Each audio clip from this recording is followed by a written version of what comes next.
오늘도 함께 읽은 본문의 말씀을 가지고 또 하나님이 주시는 말씀 정성스럽게 좀 나누도록 하겠습니다. 오늘 본문 말씀은 우리가 읽은 대로 세례 요한의 마지막 모습에 대해서 그의 죽음에 대해서 말씀하고 있습니다. 예수님이 갈릴리에서 공생에 시작할 때 그 시작은 마치 겨자씨처럼 작고 미약했지만은 시간이 지나갈수록 예수님에 대한 이야기가 갈릴리 전역에 퍼져 나갑니다. 예수님의 가르침 또 예수님의 기적들로 인해 예수님의 이름이 갈릴리 많은 사람들에게 알려지게 됩니다. 그리고 또 자연스럽게요, 그 당시 갈릴리의 분봉왕이었던 헤롯도 예수님에 대한 소문을 듣습니다. 아마 좋은 감정 반, 또 부정적인 감정 반일 겁니다. 혹시 이 예수가 사람들을 선동해서 어려운 일을 일으키는 것이 아닐까 하는 또 두려운 마음을 가지고 예수님에 대한 소문을 듣습니다. 근데 오늘 말씀해 보니까는 헤롯이 예수님에 대한 이야기를 들을 때 그 마음속에 한 사람을 떠올립니다. 누구일까요? 1절 한번 보십시오. 그때의 분봉왕 헤롯이 예수의 소문을 듣고 그 신하들에게 이르되 이는 세례 요한이라 그가 죽은 자 가운데서 살아났으니 그러므로 이런 능력이 그 속에서 역사하는도다. 여러분, 헤롯이 생각한 사람이 누구입니까? 세례 요한입니다. 지금 헤롯은 이전에 본인이 죽였던 요한이 다시금 살아나서 예수를 통해서 역사하고 있다라고 생각을 합니다. 그러면서 마태는 헤롯이 이 요한을 어떻게 죽이게 되었는지 그 과정을 우리에게 소개하고 있습니다. 여러분, 예수님이 공생의 시작할 무렵에요, 가나안 땅은 헤롯 대왕의 아들들이 땅을 나누어서 다스리고 있었습니다. 특별히 북쪽에 있는 갈릴리 지역은 헤롯의 아들들 중 헤롯 안티파스라는 아들이 분봉왕으로 다스리고 있습니다. 헤롯 안티파스의 좀 결혼 생활에 대해서요, 제가 좀 간략하게 좀 소개하도록 하겠습니다. 이 헤롯 안티파스는 나바테안 왕국의 공주와 결혼해서 20년 동안 함께 부부 생활을 하고 있는 상황입니다. 근데 이 헤롯이 그의 형수 헤로디아를 만나면서 그의 결혼 생활이 파경을 맞게 됩니다. 헤롯의 결혼 생활뿐만이 아니라 그의 인생 전체가요, 내리막길을 향해서 치닫게 됩니다. 그 당시 헤로디아의 남편은 헤롯 안티파스의 이복 형제인 헤롯 빌립이라는 사람입니다. 이 헤롯 빌립도 헤롯 대왕의 아들 중 한 명이었는데 어찌하다가요, 이 반역죄에 연루가 되어서 권력 서열에서 완전히 밀려나게 됩니다. 그래서 이 당시에는 그냥 한 명의 평민처럼, 서민처럼 살아갑니다. 근데 그의 아내인 헤로디아는 어떻습니까? 그냥 평범한 가정주부, 평범한 여인인가요? 그렇지 않습니다. 권력욕이요, 대단합니다. 권력을 찾고 싶고 권력을 누리고 싶은 욕망이 대단한 여인임을 역사가 우리에게 소개하고 있습니다. 그래서 이 헤로디아가 자신을 보고 반한 이 헤롯이 청혼을 하게 되자 마음속으로 계산을 합니다. 지금 내가 살고 있는 이 남편하고 계속 살면은 권력의 티끌도 누릴 수 없지만은 만약 헤롯의 청혼을 받아들이면은 많은 권력을 누리며 살 수 있다라는 생각을 합니다. 그래서 헤롯 안티파스에게 하나의 제안을 합니다. 어떤 제안일까요? 지금 당신이 살고 있는 나바테안 왕국의 공주와 이혼하면은 당신의 제안을 청혼을 받겠다라고 말합니다. 그러니까 지금 헤롯은 불륜에 완전히 눈이 어두워가지고 헤로디아의 그 조건을 받아들입니다. 그래서 지금 살고 있는 아내와 이혼하고요. 헤로디아 또한 지금 살고 있는 남편과 이혼을 합니다. 그리고 두 사람이 다시 재혼 아닌 재혼을 하게 됩니다. 여러분, 솔직히 인간적으로 볼 때요, 이 두 사람의 그 결혼은 사람들로부터 축하받거나 축복받을 만한 그런 결혼은 아닙니다. 저는 개인적으로 헤롯과 헤로디아의 이러한 모습을 보면서 잠언의 말씀이 하나 생각이 났습니다. 여러분, 잠언의 많은 경구들 중에요, 성적인 부분에 대해서 중간중간 하나님이 경고를 합니다. 성적인 타락 혹은 성적인 방종으로 인해서 가정을 깨트리는 것, 신성한 결혼 언약을 깨트리는 거는 하나님이 반드시 심판하는 것임을 경고로 말씀합니다. 저는 개인적으로 그 중에 잠언 2장의 말씀을 좀 보았습니다.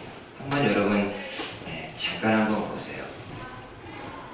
잠언 2장 16절에 지혜가 또 너를 음녀에게서 말로 호리는 이방 계집에게서 구원하리니 그는 젊은 시절에 짝을 버리며 그의 하나님의 언약을 잊어버린 자라. 여러분, 이 말씀 한번 잘 분해해 보세요. 지혜가 너를 구원할 것이다. 무엇으로부터 구원할 것이라고요? 음녀나 이방 여인으로부터 구원할 것이다. 음녀나 이방 여인을 뭐라고 소개하고 있습니까? 하나님이 제정한 결혼 언약을 깨고 하나님이 맺어준 배우자, 짝을 버리는 사람이라고 이야기를 합니다. 오늘날로 쉽게 이야기하면은 가정이 있는데도, 배우자가 있는데도 불구하고 바람 피우거나 외도하는 사람을 이야기합니다. 여러분, 지금 헤롯과 헤로디아가 이 말씀에 해당되는 사람 아닙니다. 이미 아내가 있고 이미 남편이 있는데도 불구하고 불륜에 눈이 어두워서 그 젊은 시절에 만났던 사람을 버리고 다른 배우자와 다시금 결혼을 합니다. 근데 여러분, 이 말씀 이어가지고요, 그 마지막에 보면은 이렇게 말씀을 합니다. 이러한 성적인 타락과 방종으로 결혼과 가정을 깨트리는 사람은 땅에서 뽑힐 거라고 하나님이 말씀합니다. 영어로는요, 더 신랄합니다. rooted out. 뿌리채 뽑힐 거라. 그 인생이. 성적인 타락, 성적인 방종으로 하나님이 제정한 결혼, 하나님이 맺어준 가정을 파괴하는 사람은 뿌리채 뽑힐 거라고. 루트가요, 인사이드에 있는 게 아니라 아웃, 나올 것이라고 이야기합니다. 여러분, 나무를 한번 보세요. 나무가 이렇게 있는데 가지가 좀 말랐다라든지요, 가지가 좀 부러져도 뿌리가 있으면은 일말의 희망이 있습니다. 조금 시간은 걸린다 할지라도 다시 회복되고 다시 꽃을 피우고 열매를 맺을 수 있습니다.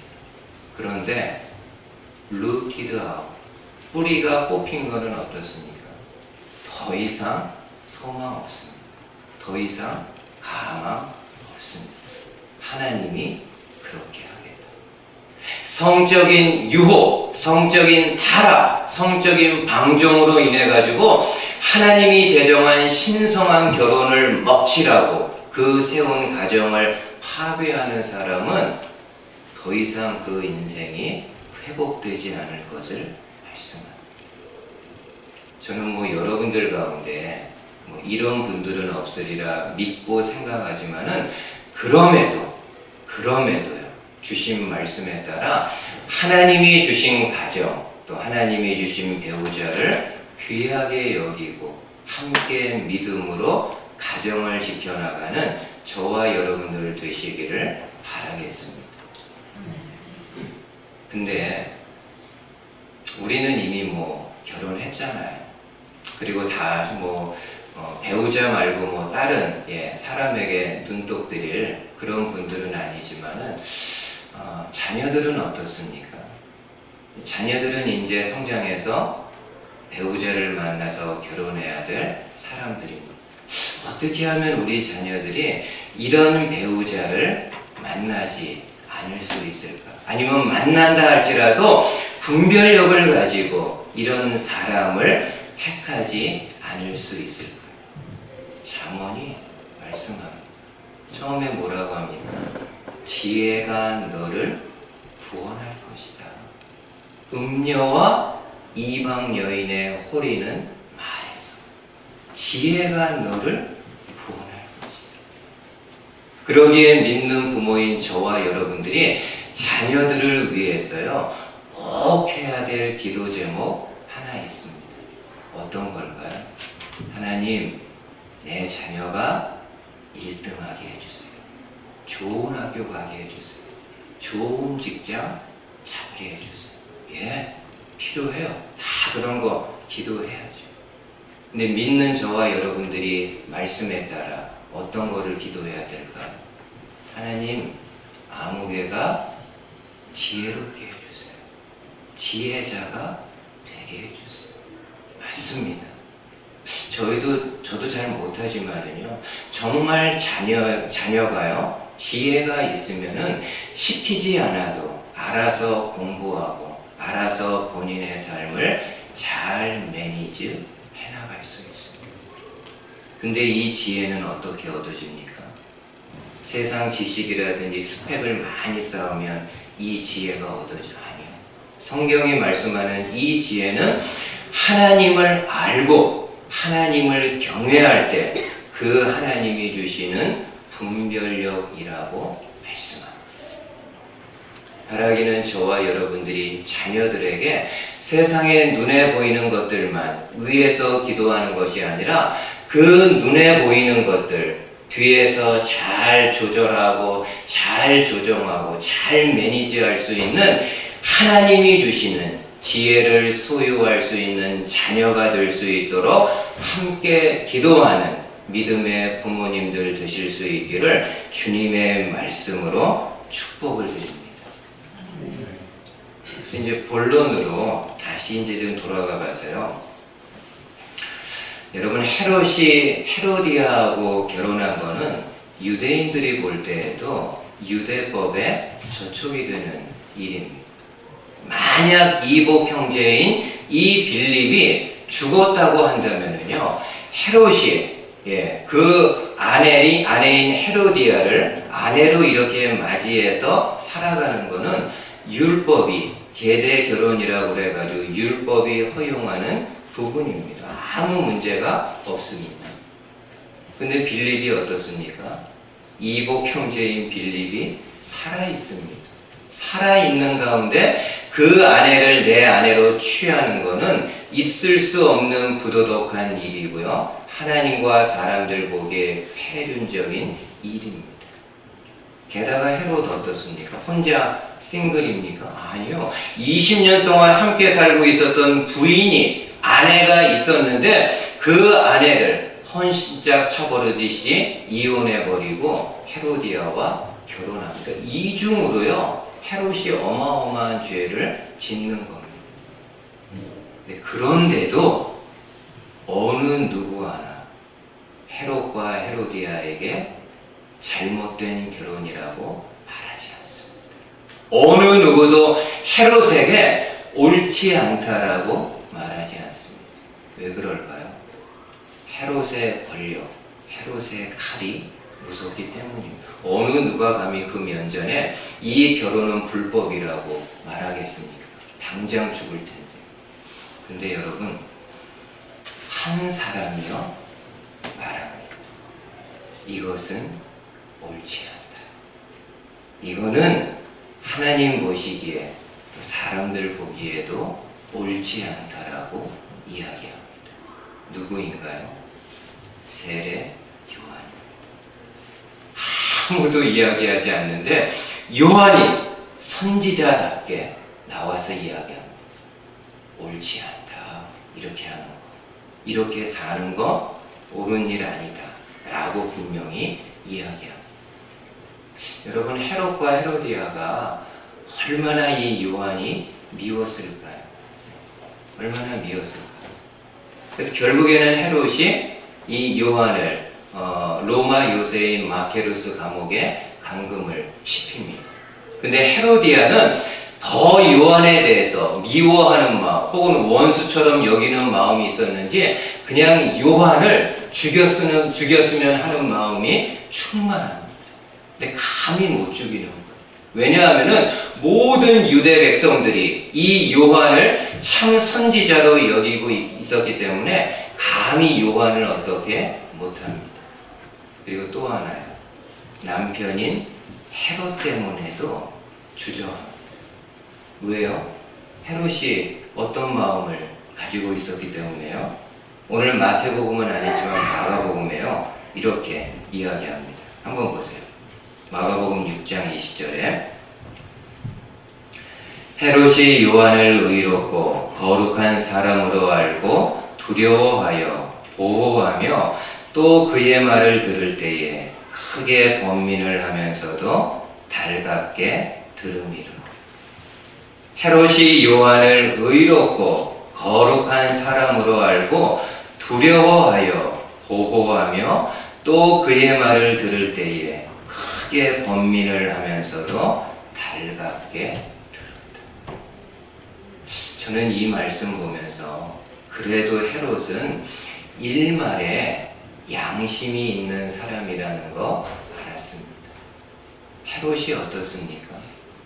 요한의 이야기를 바른 말을 듣습니다. 마음 불편하죠. 네, 편치 않습니다. 네, 마음 불편하고 듣고 싶지 않은 그런 이야기입니다. 그런데도 이 헤롯은 곰곰이 생각해 보면은요 고개를 끄덕입니다. 그래, 요한의 말이 맞지. 지금 내가 조광지쳐버리고 이렇게 결혼하는 거 옳지 않지.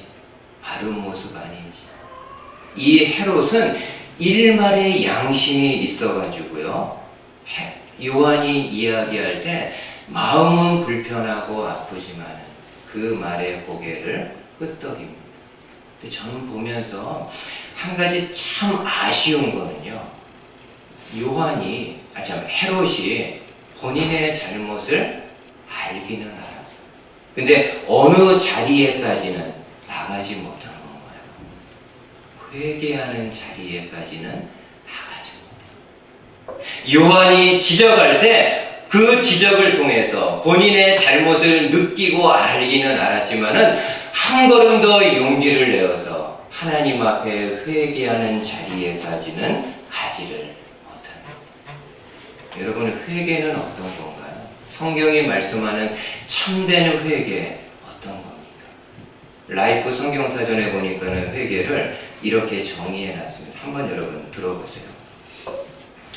회개란 내가 하나님 앞에서 죄인이라는 사실을 깨닫는 것이고 동시에 죄인을 구속하시는 하나님의 은혜를 구하며 하나님께로 돌이키는 행위이다.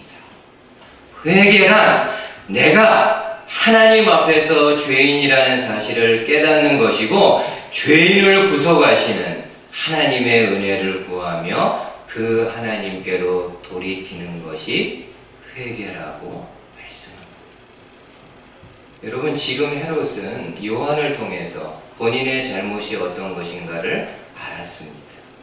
그럼 용기 내어서 한 걸음 더 어디까지 가야 됐을까요? 나의 이 죄를 근본적으로 해결하고 용서하실 수 있는 분은 하나님이심을 알고 그 하나님 앞에 나아가 회개하는 것이 필요했죠.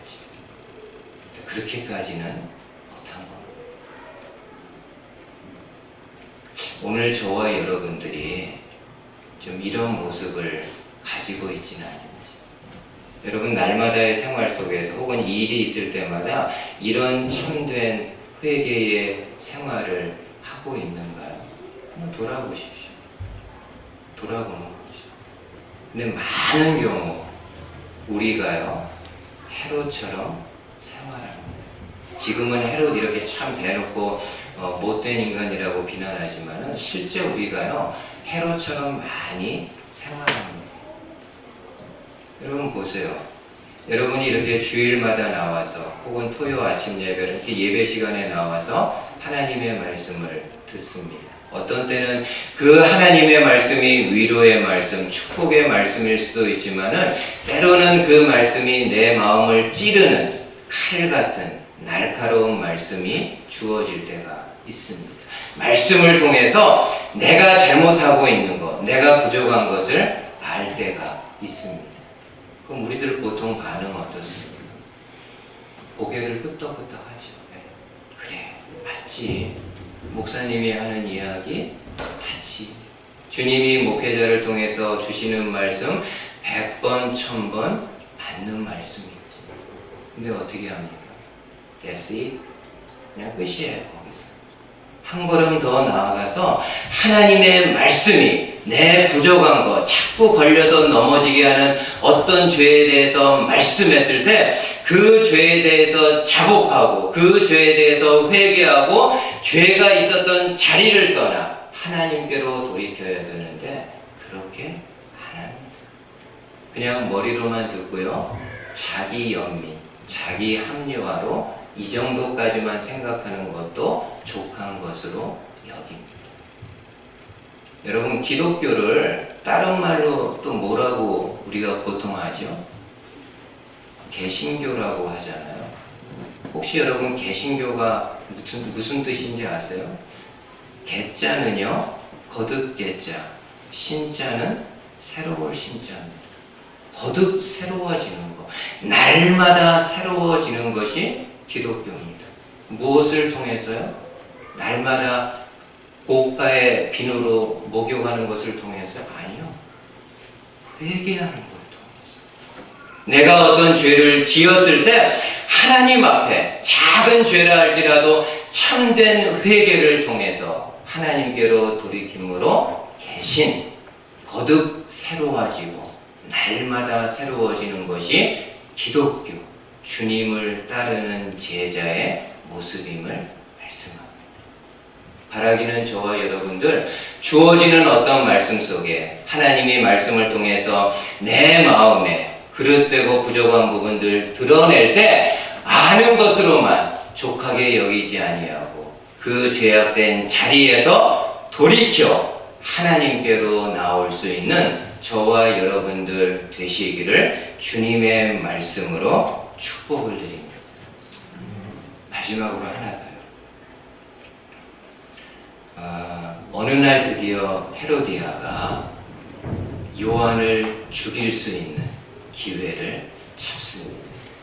평소에 정말 눈의 가시처럼 이 인간 어떻게 좀 죽여야 되는데 헤롯도 그렇고 백성들도 그러기 때문에 꼼짝달싹 못했는데 어느 날 헤롯을 죽일 수 있는 너무 생각지도 않았던 기회를 잡습니다.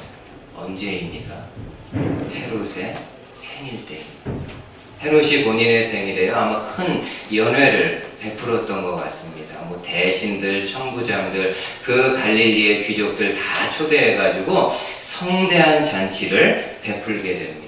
근데 그 잔치 자리에 누가 등장합니까? 헤로디아의 딸이 나와서 춤을 춥니다.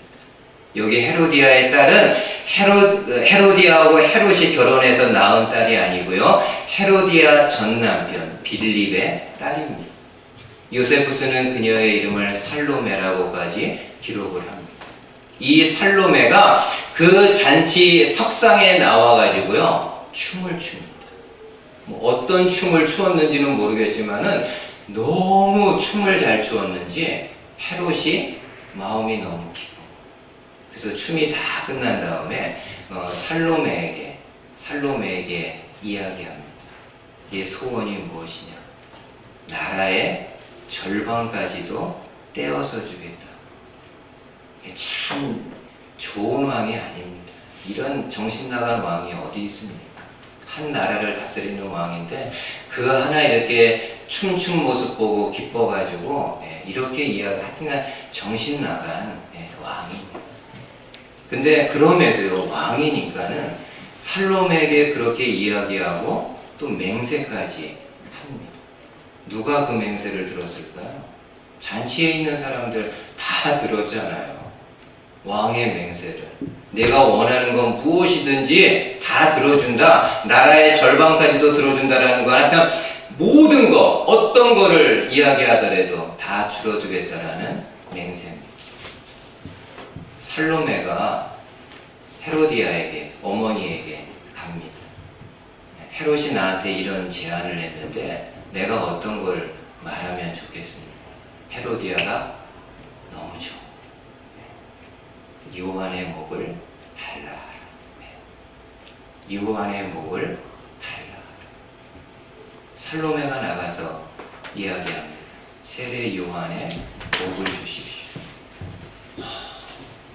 헤롯이 아마 깜짝 놀랐을 거예요. 그렇게 하고 싶지는 않은데요. 본인이 어떻게 했기 때문에, 맹세했기 때문에 어쩔 수 없이 요한의 목을 잘라서 살로메에게 줍니다. 요한이 어떻게 장사 지냈을까요? 마지막 말씀 보세요. 마태복음 14장 12절에 요한의 제자들이 와서 시체를 가져다가 장사하고 가서 예수께 아뢰니라. 요한의 제자들이 와서 요한의 시체를 가져다가 장사했다. 여러분, 이렇게 해서요, 세례 요한의 길지 않은 짧은 인생이 끝나게 됩니다. 여러분, 잠시 구약에 한번 이사야 선지자를 생각해 보세요. 이사야 선지자는 장차 올 메시아, 예수님에 대한 예언만 했던 사람이 아니라 예수님 전에 와서 메시아의 길을 예비하는 세례 요한에 대한 예언도 했던 사람입니다. 뭐라고 세례 요한에 대해서 예언합니까? 광야에서 외치는 자의 소리가 있을 것이다. 광야에서, 빈들에서 외치는 자의 소리가 있을 것이라고 예언합니다. 여러분, 소리는 어떤 겁니까? 한번 입에서 바래지면은요, 사라져 버리는 겁니다. 어디 새겨지거나 기록되는 거 아닙니다. 보이스는 한번 이렇게 공중에 외쳐지면은 사라져 버리는 겁니다. 근데 정말 세례 요한은 이 말씀 그대로 사라지는 소리와 같은 삶을 살았던 사람입니다. 요한은 외쳐서 예수님을 드러내고요, 본인은 점점 사람들의 기억 속에서 사라집니다. 예수님은 점점 사람들의 시선과 사람들의 관심을 받지만 세례 요한은 점점 사람들의 기억 속에서 사라져가고 잊혀져 갑니다. 그러면 하나님도 그러셨을까요? 하나님도 요한을 잊어버렸을까요? 필요할 때 그냥 요한 사용했지만은 요한이 죽고 사역을 마치니까는 헌신자 버리듯 이 요한을 버리고 기억하지 않았을까요? 아니요. 그렇지 않습니다. 여러분, 이 요한이 태어났을 때요, 주의 천사가 와가지고 요한의 부모님에게 이런 이야기를 합니다. 한번 여러분 들어보세요. 누가복음에 보니까는 천사가 일러 가로되 사가랴여 무서워 말라 너의 간구함이 들린지라 내 아내 엘리사벳이 네게 아들을 낳아주리니 그 이름을 요한이라 하라. 너도 기뻐하고 즐거워할 것이요 많은 사람도 그의 남을 기뻐하리라. 지금 천사가 이야기하는 거예요. 너네들 오랫동안 아이 없었지? 아이 갖는 문제에 위해서 기도했지 하나님이 너희들 간구 들으셨다. 그리고 너희들에게 아들을 줄 텐데 이름을 요한이라. 너희에게도 큰 기쁨이 되고 많은 사람들에게도 기쁨이 될 것이다. 그게 끝인가요? 아니요. 그 다음에 뭐라고 합니까? 이는 저가 요한이 주 앞에 어떤 자가 될 것이라고요? 큰 자가 된다. 주님 앞에 큰 자로 기억되고 큰 자가 될 것이라고 말씀합니다. 여러분, 세례 요한은 비록 넘버 2 인생이고 조연 인생이고 사라지는 소리였고 기억하는 사람이었고 결국에는 비참하게 목이 잘려 죽은 사람, 어느 누구도 기억하고 싶지 않은 사람이었지만은요, 주님만큼, 하나님만큼은 큰 자로 기억한다. 왜요? 사람들은 그를 기억하지 못한다 할지라도 그가 하나님이 주신 사역을 있는 그 자리에서 성실하게, 묵묵하게 하나님으로부터 부여받은 사명을 성실하게 감당했을 때 시간이 지나서 사람들은 기억하지 못한다 할지라도 하나님은 큰 자로 기억한다. 이게 바로 주님이십니다. 여러분, 요한이 많이 섭섭했을까요? 내가 그래도 메시아의 길을 예언한 사람인데 예수님 등장하자마자 내 인생이 이렇게 될 수 있나? 요한이 서운했을까요? 그렇게 생각하지 않습니다. 요한은 세상 사람들이 인정하지 않고 실패한 인생이라고 말할지 모르겠지만은 그럼에도 요한은요, 본인이 믿었던 하나님이 큰 자로 기억하고 여기는 것에 대해서 큰 마음을 가졌을 겁니다. 우리가 믿고 있는 하나님은 어떤 분이십니까? 필요할 때는 사용했다가 필요하지 않으면은 헌신짝처럼 버리고 잊어버리는 그런 분 아닙니다. 근데 우리 사람들은 그렇잖아요, 솔직히. 필요할 때는 혀의 모처럼 이렇게 막 하다가도요, 필요 없으면은 버려버리고 기억하지 않습니다. 하나님 그런 분 아니라. 마지막으로 한번 여러분 이 말씀 보시겠어요?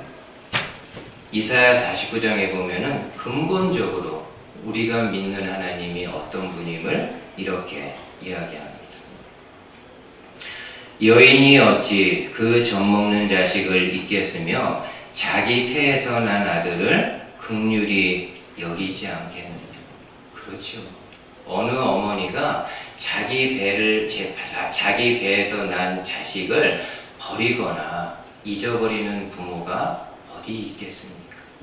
근데 그럼에도 세상이 하도 흉흉하다 보니까 주님이 말씀합니다. 그들은 혹시, 그럴 경우 많지 않지만 그럼에도 혹시 어머니가 자식을 잊을지라도 나는 너를 잊지 않는다. 이건 여러분 하나님이 쓰신 최상급이에요. 어머니가 자기가 낳은 자식 버릴 일 없잖아요. 그렇죠? 아무리 자식이 못 낳고 장애가 있더라도 안 버리잖아요. 그러나 혹시 버리는 그런 부모가 있다 할지라도 나는 너희들 안 버린다. 최상급이에요. 절대로 never, 절대로 당신의 백성, 당신의 자녀들을 버리거나 잊어버리지 않는 분임을 이야기합니다. 어떻게 안 잊어버려요? 그 다음에 더 부연 설명하세요.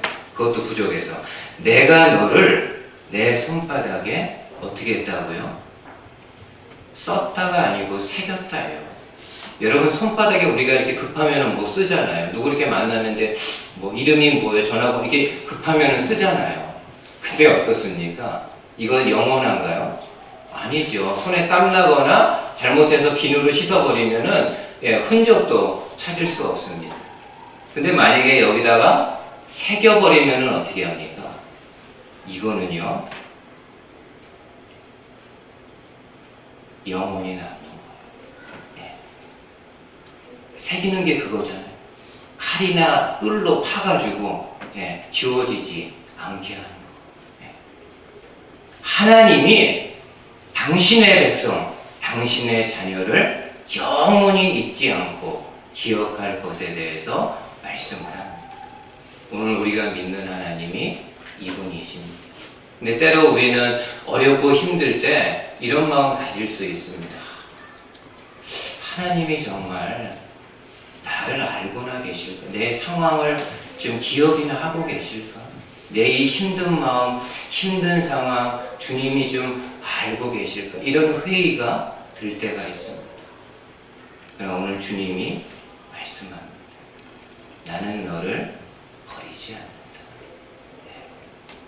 나는 너를 내 손바닥에 새겨서 끝까지 기억하고 끝까지 보존한다. 이 말씀이 믿음으로 또 위로로 들려지는 주님의 말씀 되기를 주님의 말씀으로 축복을 드립니다. 아멘.